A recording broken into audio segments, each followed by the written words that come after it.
Young person, I just wrote this for you. This is for you. So here it goes. Pushed down into a space very dense. Anticipation on my face, suspense. Relentlessly putting pressure to involve and create a new venture. Indentured servitude to mold an attitude, to be resilient with fortitude. How can I still forge a life? Realistically speaking, nice. A leader who will follow what's right. Standing for virtue and willing to fight. Despite all of everything together, only one thing can make eternity last forever, for me. Maybe our time will always be fleeting, unless our lives have some meaning.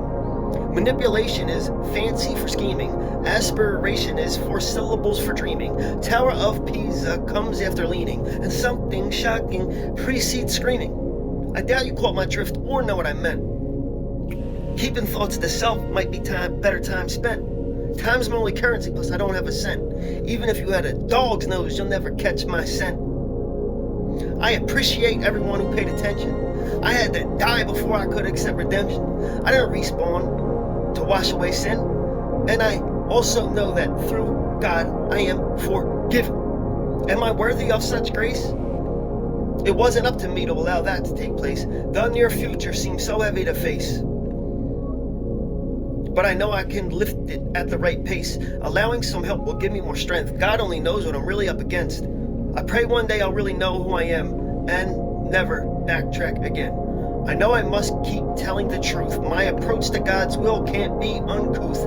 If I don't, I'm Lincoln in the Devil Wilkes Booth. How do I know God's real? For me, love is the proof. That's why they will always hate his name. For me, it's simple and difficult to explain. For change to happen, it took immense pain. I said I was done playing, tried checking out the game. God said you ain't never gonna sit on that bench. And if you thirsty, don't look to a wench.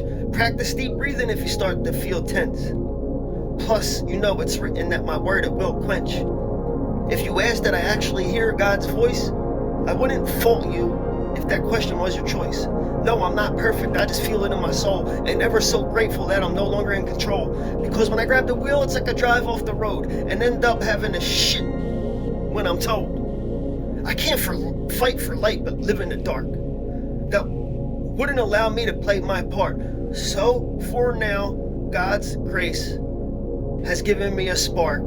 Thank you, God, for my brain and an even bigger heart. God's grace. I was a zombie. You know, it's not like I've been up, and then I was down, up again, down, up again, down, up again, down. I mean, I was in hell. But I never questioned God. I mean, I'd say, what the fuck?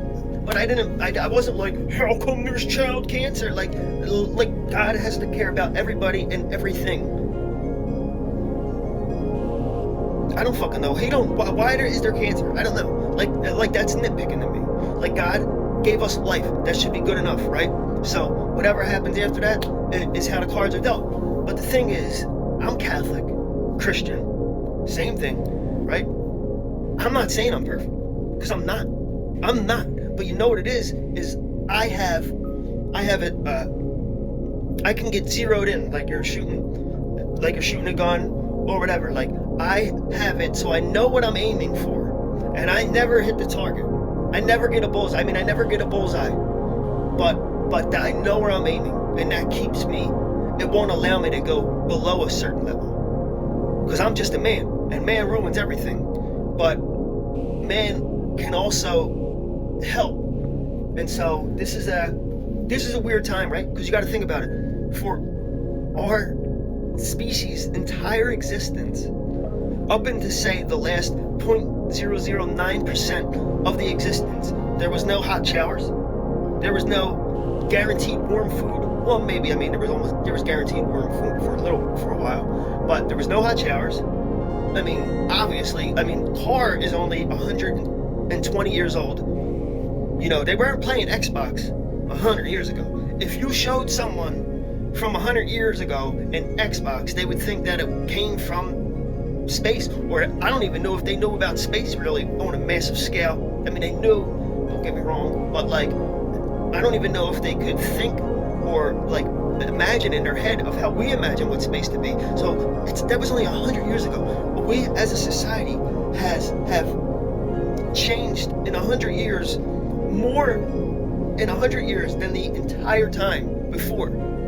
That fast. So the reason why a lot of the mental health struggles are happening is because we can't adjust that fast. I mean, this is what I think, because this is what I've seen. I've lived it for the past. This is what is, people don't know how to adjust. And we're making a transition, and it's tough, right? And I don't care if I'm right.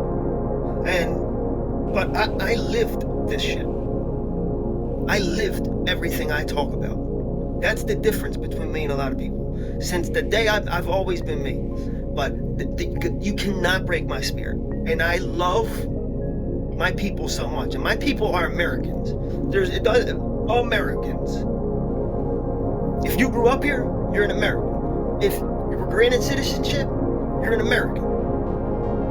And I love you. We are something different. There was nothing like us came before. Nothing. When other countries would win wars, do you know what they do to the losers? Kill all the men and all the women and young girls, and any young kid below a certain age or height would be sent into slavery, and then their lands would be taken over. Like, this was the thing that played out for eons. And after World War II, what did we do? We rebuilt Japan. We rebuilt Germany.